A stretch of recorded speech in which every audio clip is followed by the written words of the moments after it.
Hello, everyone. Welcome to the Hypergamous Journey. My name is Denise. At this channel, we talk about dating advice for women 55 and older who want to partner or marry a man of a higher social and economic level. So in my last video, I talked about the art of walking away. And so I explained to you this recent date that I went on where the man's behavior was disrespectful. And I walked out of the restaurant. So I don't have an update. I haven't heard from him yet, or I may not. And it's okay. I'm learning. I am experimenting. My cousin calls him my lab rat. She said, so now you can throw your lab rat away. But I don't see it quite that way. So if if he calls and we can talk through it, I need practice, okay? So when the right man shows up, I will have more practice embodying how to deal with conflict, how to communicate my feelings without being angry and resentful or any of those negative things, but to come from a place of calmness, because I don't know this guy really, and he doesn't know me really. I did tell him that I was dating for marriage, and obviously he's not marriage material. He's not even hypergamy. He is hypogamy. I bring more to the table than he does, but he has some good points, and I need practice. And until in rotational dating, you date more than one man so that you're not hyper focused on the one that you really like. So I'll be going on another date next week. And that was set up by the matchmaking service that I use. It's Just Lunch. And then I walked out on a date that I had with the hypergamous man. And an expression comes to mind that goes like this. If you lay down with dogs, you get fleas. If you lay down with dogs, you get fleas. Birds of a feather flock together. So what that says is if you are associating with people who are not on the same vibrational level as you, then you're subject to catch, for a better word, catch what they're doing. You're subject to do what they're doing or be highly influenced by what they're doing. So that made me think about this date where I walked out, and the title of that video is The Art of Walking Away. And so the guy is really a nice person. He drinks too much, and he doesn't, and when you drink too much, your inhibitions are lowered. Things that you would normally do, you do. So, his behavior was disrespectful, but, I don't know him and I need practice. So I have to know where to draw the line. So I've decided if he calls and we talk about it, maybe he's just the kind of guy that I would go out with one-on-one and not with a group of people because he doesn't know how to behave. And I need the practice. So anyway, I'll let you know what transpires if he calls me, if I go out with him again, and all of that. He has said quite often he hasn't met anyone like me, that I'm different. So I think he's right. I think he's right. So yes, depending on our conversations and how we can get beyond the walk out by me and his behavior, I may go out on dates, another date with him where it's just us, because those dates seem to work better than when he's with other people. And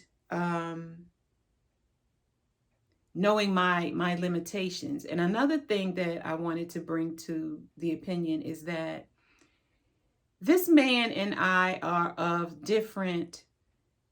I am too classy for him. That's my assessment as well. Another thing, I'm too classy for him. So to expect him to rise to my level of classiness is unrealistic. Unrealistic. So I do know that if I were to hitch my wagon to his, my level of classiness will come down to his level.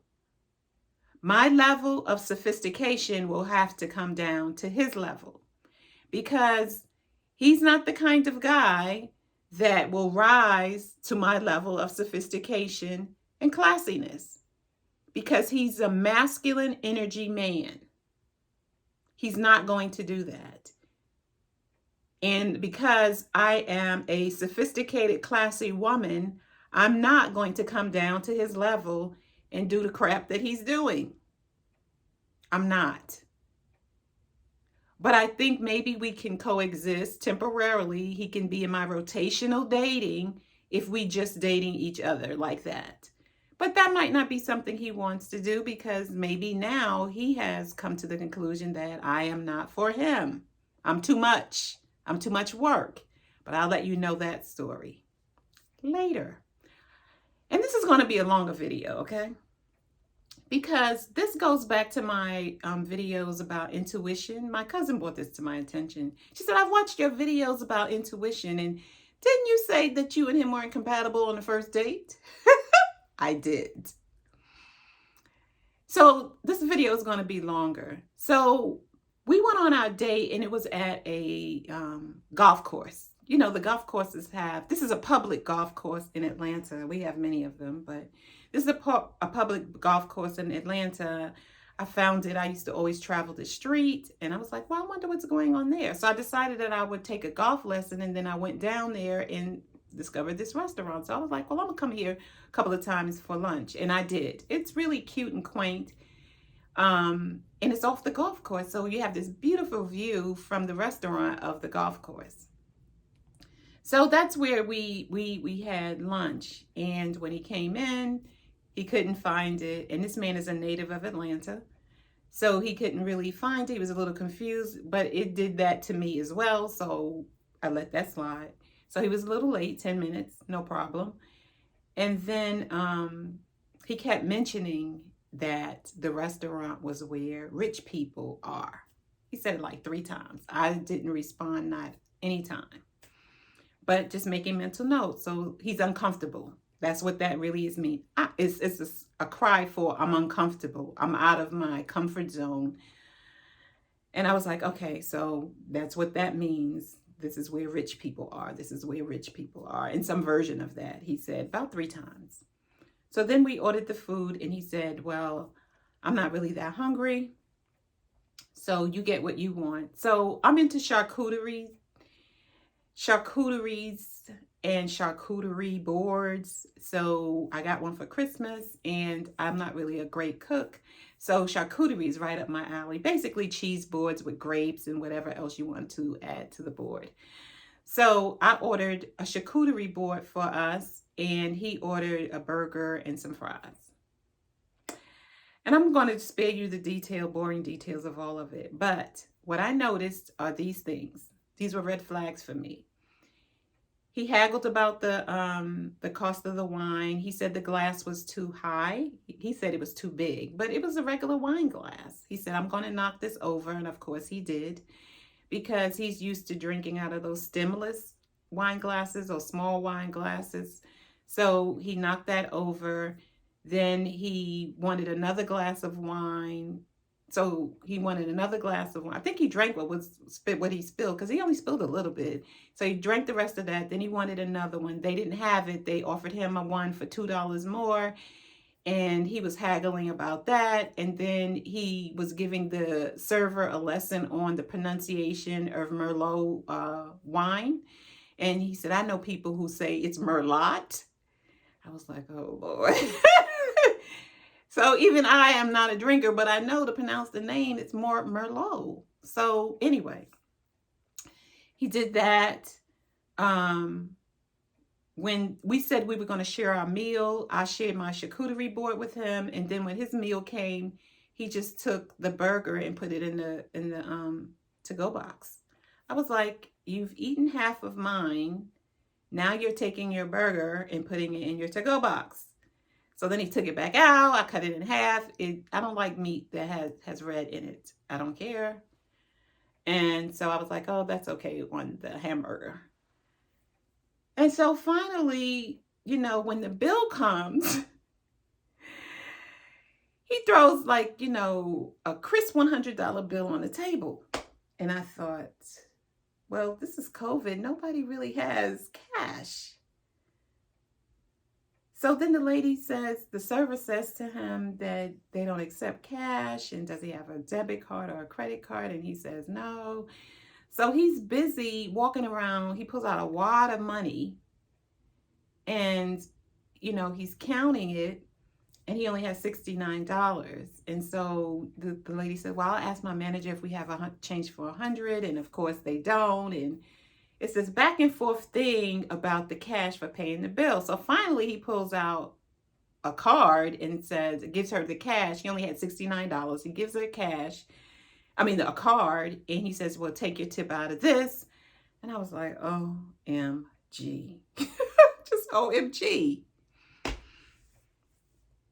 So he gets another glass of wine. And I've told him previously I had to go to my aunt and uncle's birthday party after we had lunch. I told him that about 2 days before we met for lunch.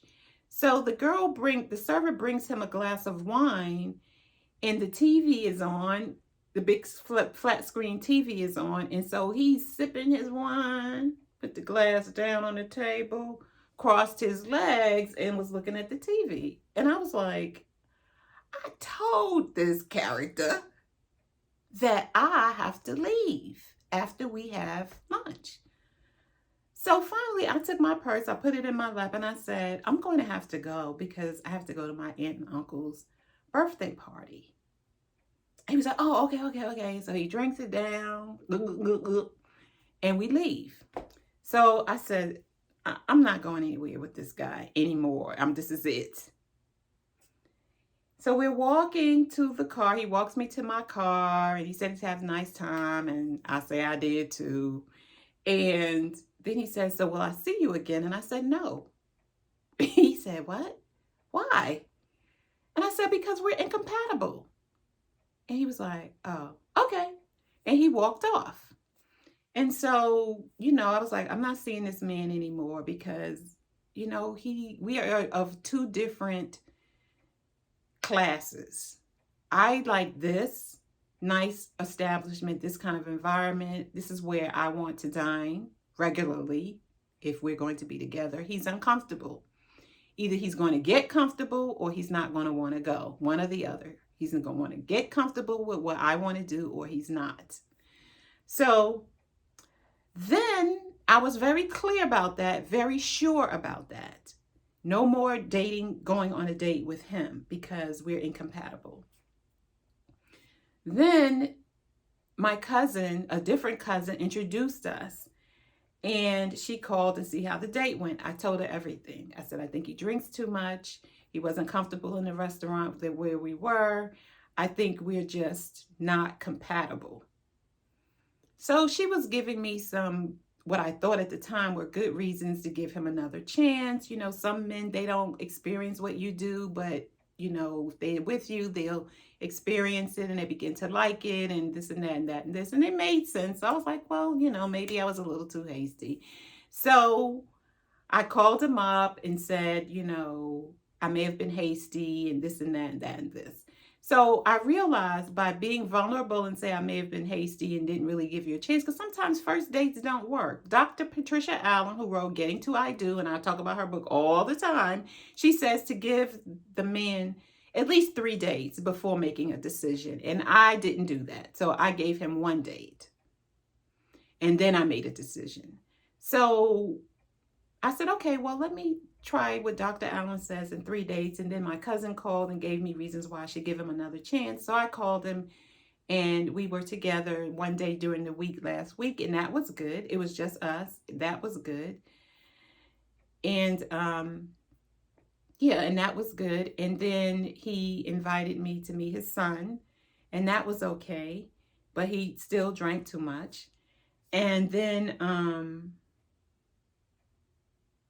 today, not today, yesterday or last week, when he was flirting with the woman and being Mr. Social Butterfly and all of that. And I'm like, this dude is a $125 wet. Okay. When he get up, I don't know how much he weighs and stuff. I'm just using an expression. This man is a $125, period.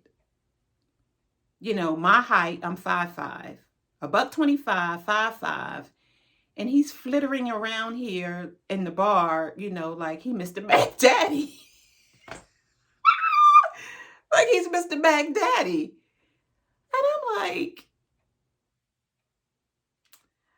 okay. So, really, this thing could go anyway, really, with him.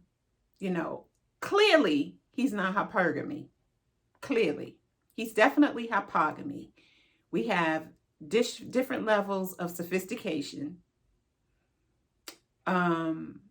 He doesn't have a healthy relationship with alcohol. I know that. I see that. And I even told him what I thought about it. I said, I think you drink every day. And he admitted it. And yeah, so, what can you expect from an alcoholic? So I have to ask myself, it's like, do you really want to practice on him? Do I really want to practice on him?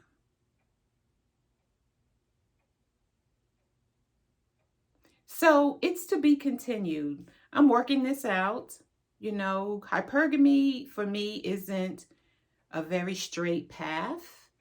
It takes practice. It takes changing my mindset. And, some people would just kick him to the curb and say, that's too much. Well, I've never been on, I've never interacted with him and others. So this is my first experience with him. And, we have to grant people grace. I'm not saying be a doormat, but we have to grant people grace. Besides his ridiculous behavior, which to me is the behavior of a 20-year-old, his ridiculous behavior, he has never disrespected me before, now. And, really, is that behavior disrespectful to me? Or did he disrespect himself? And, I think, people who have an unhealthy relationship with alcohol, they're not easily embarrassed over anything. Excuse me. They're not easily embarrassed. So, and I'm not embarrassed either. I wasn't embarrassed because I just left. So he has to do the one to be explaining to his people or his friends about what I did. But what I do know is that he has a limitation, and that is that he and I cannot go out with other people, that it will just be us if he chooses to go out with me again, and he may not. And so, that's cool too, because the universe is meeting me where I am, and I'm working out through various relationships,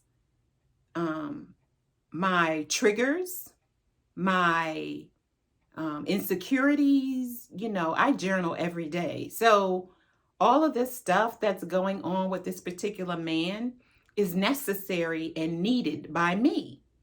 It is the universe's way or God's way of showing me where my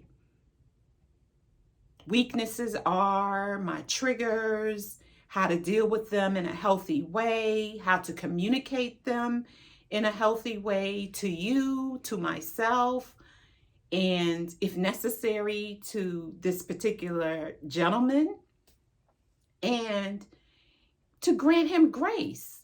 You know, he's not perfect. He's not a bad person. He, from what I can tell, I met his son and his girlfriend. His son loves him. They have a very good relationship. And, he's a good guy. He's a good guy. I'm just not going to marry him. And I'm not seriously going to date him either. But I am going to enjoy his company within his framework, within his limitations, and know that God is working with me just like God is working with him. I'm no better than him, and he's no worse than me. We're both human beings, doing the best that we can. And by me walking out, I've established that I will not accept that behavior. Now, of course, if we go somewhere he does that again, of course, that's the end of the rope for me. But I'm granting him grace, and we will see what transpires. So if you like this video or any of my others, please like, subscribe, share, and check out the statement journals on Amazon. Bye.